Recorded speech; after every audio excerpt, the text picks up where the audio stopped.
പച്ചക്കുന്നുകൾക്കിടയിലൂടെ പുഴയുടെ ഒരറ്റത്തുകൂടി മനോഹരമായ ഒരു തീവണ്ടി യാത്ര. ജനലിലൂടെ പുറത്തേക്ക് നോക്കിയാൽ ശ്വാസം നിലച്ചു പോകുന്ന അത്രയും ഭംഗിയുള്ള കാഴ്ചകൾ. ഈ ഒരു അനുഭവം തേടി ഓരോ വർഷവും ലക്ഷക്കണക്കിന് സഞ്ചാരികളാണ് തായ്ലൻഡിലേക്ക് ഒഴുകിയെത്തുന്നത്.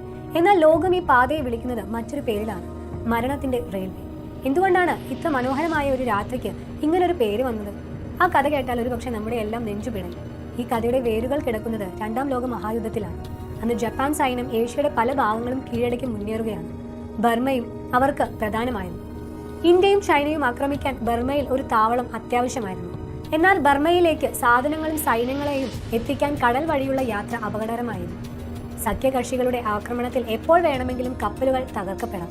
അതുകൊണ്ട് കരയിലൂടെ ഒരു പുതിയ വഴി അവർക്ക് വേണമായിരുന്നു. അങ്ങനെയാണ് തായ്ലൻഡിലെ ബാങ്കോക്കിൽ നിന്ന് ബർമയിലേക്ക് ഒരു റെയിൽപാത നിർമ്മിക്കാൻ ജപ്പാൻ തീരുമാനിക്കുന്നത്.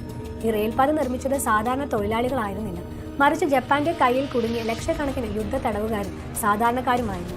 ബ്രിട്ടീഷുകാർ, ഓസ്ട്രേലിയക്കാർ, ഡച്ചുകാർ, അമേരിക്കക്കാർ, പിന്നെ കുറഞ്ഞത് 25,000 ഇന്ത്യക്കാർ അടങ്ങുന്ന സഖ്യകക്ഷികളിലെ സൈനികർ ഈ കൂട്ടത്തിലുണ്ടായിരുന്നു. വെറും ഒരു വർഷം കൊണ്ട് 415 കിലോമീറ്റർ നീളമുള്ള ഒരു റെയിൽപാത, അതും കൊടും വനവും പാറക്കെട്ടുകളും നിറഞ്ഞ ഒരു പ്രദേശത്തു കൂടി നിർമ്മിക്കുക എന്നത് അസാധ്യമായ ഒരു ജോലിയായിരുന്നു. എന്നാൽ ജപ്പാൻ പട്ടാളത്തിന് അത് സാധ്യമാക്കണമായിരുന്നു. അതിനവർ തിരഞ്ഞെടുത്ത വഴി മനുഷ്യത്വരഹിതമായിരുന്നു. ദിവസവും 18 മണിക്കൂർ വരെ നീളുന്ന പണി, വിശ്രമമില്ല, പേരിന് മാത്രം കിട്ടുന്ന ഭക്ഷണം, അതും പുഴുക്കളും എലികളുടെ കാഷ്ടവും നിറഞ്ഞ ചീഞ്ഞളിഞ്ഞ ഭക്ഷണം. കുടിക്കാൻ ശുദ്ധമായ വെള്ളം പോലും ഇല്ലാതെ ആയിരങ്ങൾ രോഗികളായി. കോളറ, മലേറിയ, അതിസാരം തുടങ്ങിയ രോഗങ്ങൾ പടർന്നു പിടിച്ചു. ചികിത്സയോ മരുന്നോ നൽകിയില്ല. ഇതിനെല്ലാം പുറമെയായിരുന്നു ജപ്പാൻ പട്ടാളക്കാരുടെ ക്രൂരമായ മർദ്ദനം. പതുക്കെ പണിയെടുത്തവരെ അവർ തല്ലിച്ചതച്ചു. സ്പീഡോ എന്നൊരു വാക്ക് ജപ്പാൻ പട്ടാളക്കാർ എപ്പോഴും അലറിക്കൊണ്ടിരുന്നു. വേഗത്തിൽ വേഗത്തിൽ എന്നായിരുന്നു അതിന്റെ അർത്ഥം. ഹെൽ ഫയർ പാസ് എന്നറിയപ്പെടുന്ന ഒരു ഭാഗം നിർമ്മിക്കുന്നതിനിടെ മാത്രം 700ഓളം തടവുകാരാണ് മരിച്ചു വീണത്. രാവും പകലും പാറ പൊട്ടിക്കുന്നവരുടെ ദീനരോധനങ്ങൾ കൊണ്ട് ആ മലനിരകൾ മുഖരിതമായി. ഒടുവിൽ കണക്കുകൾ നമ്മളെ ഞെട്ടിക്കും.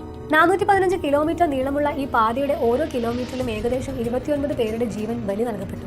നിർമ്മാണത്തിൽ പങ്കെടുത്ത 60,000 യുദ്ധ തടവുകാരിൽ 12,000-ലധികം പേർ ആ നരകത്തിൽ ജീവൻ വെടിഞ്ഞു. ഏഷ്യൻ രാജ്യങ്ങളിൽ നിന്ന് പിടിച്ചുകൊണ്ടുവന്ന സാധാരണ തൊഴിലാളികളുടെ മരണസംഖ്യ ഇതിലും എത്രയോ വലുതായിരുന്നു. ഇന്ന് ഈ മരണത്തിന്റെ റെയിൽവേ തായ്ലൻഡിലെ പ്രധാനപ്പെട്ട ഒരു വിനോദസഞ്ചാര ആകർഷണമാണ്. അതേ പാതയിലൂടെ ട്രെയിനുകൾ ഓടുന്നു. സഞ്ചാരികൾ അതിമനോഹരമായ ആ കാഴ്ചകൾ ആസ്വദിക്കുന്നു.